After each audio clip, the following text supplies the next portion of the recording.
the biblical principle. And I'm going to talk a little bit about this, and then Frank is going to talk about the precedent. So what is the principle that we're looking at tonight? The principle is laid out for us in 1 Corinthians chapter 9. And Paul basically says this: to the Jews, I became like a Jew to win Jews. All right. Now, to those under the law, like one under the law. Now, what is Paul saying? We're going to do a little Bible study tonight.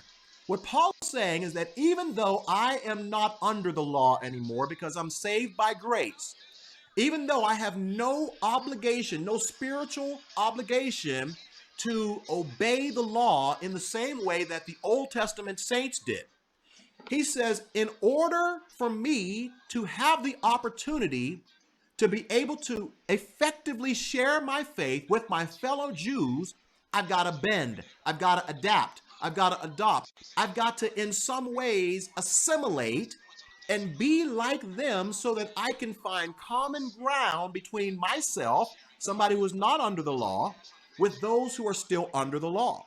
That's why he says, though I myself am not under the law, but I will accommodate that, I will adjust so that I can win those who are under the law. Hopefully you see where we're going here.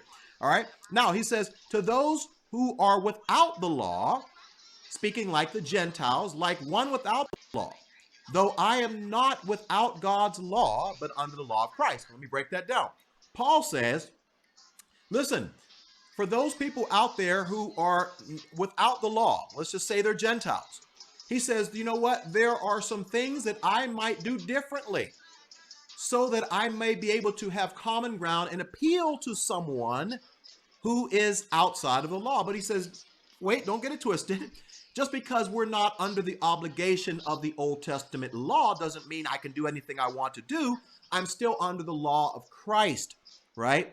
And he says to win those without the law. And then he says, to the weak, I became weak. Do you notice the theme here? Paul is saying, I will adjust my behavior. I will adjust how I relate to people. I will even adjust the conversations that I might have with people based on how I assess where they are. To the weak, I became weak in order to win the weak. I have become all things to all people so that I may by every possible means save some. And so, guys, this is the basic principle that we're laying down today, which is the idea that you and I cannot just go and say to somebody, hey, you're going to hell and you're a sinner and you need to accept Jesus, right? We need to find some common ground. Frank, what are your thoughts before we move on to the precedent? Well, that's absolutely what needs to happen. As we're about to see, Alan, this is exactly what Paul did, and it's exactly what Jesus did. They adapted their approach to meet the people where they were. So let's take a look at the precedent for Absolutely. that. And by the way, Alan, I got to give you a hand because that was so well said, man. Thank you, Frank. I appreciate that. Yeah, that was good. That was good. Alan came up with the whole concept for this show, ladies and gentlemen. He did all this. You can see he's definitely got some preacher tendencies here. He got everything alliterated, man. I love this. Like a Baptist preacher, man. Yeah. That's right. Well, let's start with Paul, because you were just talking about Paul. When he goes to Athens, this is in Acts 17, he's greatly distressed because he sees the whole city's filled with idols, right? How's he going to reach these people? And if you read what he actually does in Acts 17, he takes an incremental approach to build common ground with people. He starts where they are. Go to the verse there that you have there. It says this, that Paul stood in the middle of the Areopagus and he said, people of Athens, I see that you are extremely religious in every respect. So what's he doing? He's complimenting them because they have all these altars around there. And there's one altar there that they have. It's an altar to an unknown God. So he's complimenting them. And then he's going to say, this is very good. You're very religious. For I was passing through and observing your objects of worship. I even found an altar on which was inscribed to an unknown God. Therefore, what you worship in ignorance, this I proclaim to you. In other words, they were worried that if they didn't have a God out there that really existed, if they didn't have an altar to that God, they might be in some way judged. So say, let's just cover our bases. Let's just put an altar here to an unknown God, and that'll be for him. in any event, so he's going to say, look, now I'm going to tell you about this unknown God, that this God is neither served by hands as though he needed anything, since he himself gives everyone life, breath, and all things. Now, keep this in mind, ladies and gentlemen. If you go to the next verse here, Paul now is getting a little bit more. Oh, sorry, we don't have that up there. Let me just say exactly what he says here. He's getting a little bit more aggressive as he goes on. He starts with common ground. You've got this, you're very religious. I see you have an altar to an unknown God. I walked around, I looked at your objects and saw this. And then he said, the God who made everything in it is the Lord of heaven and earth and does not live in temples built by human hands. Now, ladies and gentlemen, if you know the topography of what's going on here, Paul is speaking on a place called Mars Hill, which is a rocky outcrop right under the Parthenon, where the Greeks had built 400 years prior this great Parthenon to their goddess Athena. Hence, we get the term Athens, or the city name Athens, because this was her city.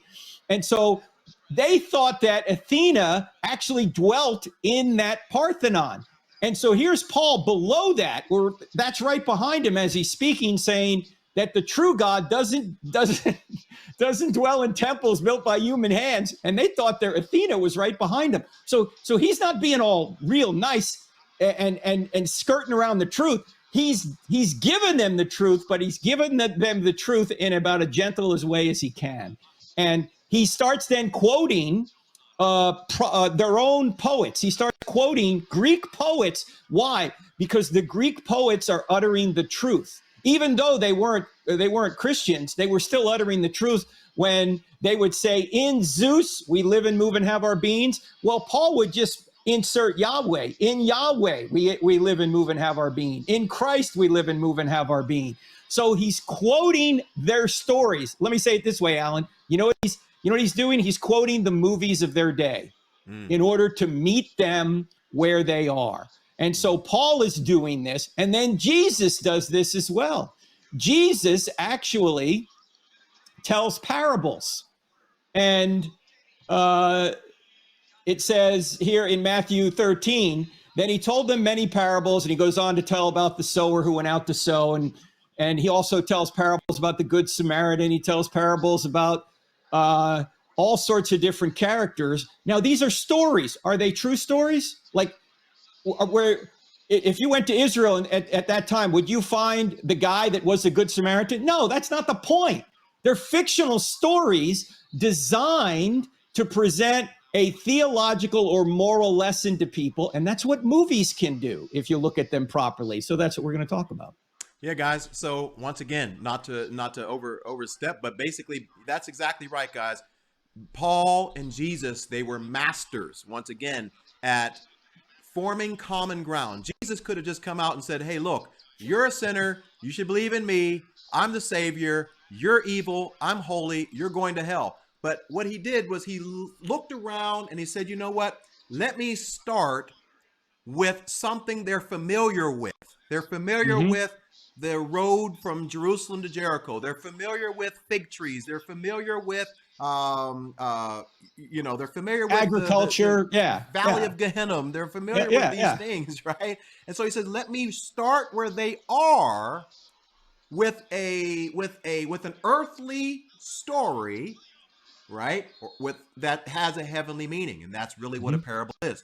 So how does that now correlate to the third thing that we're going to talk about? And this, we're going to camp out a little bit. We're going to start looking at some of the movies, some of the superhero movies that are most popular in our culture today. And Frank is going to really break down how there is an underlying gospel message that might surprise you in many of these movies. Now, let me just say this, because I can already see some of the comments and all this and that. We are not co-signing everything that happens in these movies. Okay. So before you go there and say, how could Brother Allen and Frank Turek, a pastor and a PhD guy, how could they do? No. All we're simply doing is we're taking certain principles from these movies that we know the rest of the world is watching, and we're trying to look at ways that we can use them for evangelistic tool. We're not saying that all the language is good. We're not saying that all of the behavior is good. We're not saying that. All right. So hopefully that's clear. By the way, Alan, let me say something about that, because that's even true of the Bible, Oh, boy. right?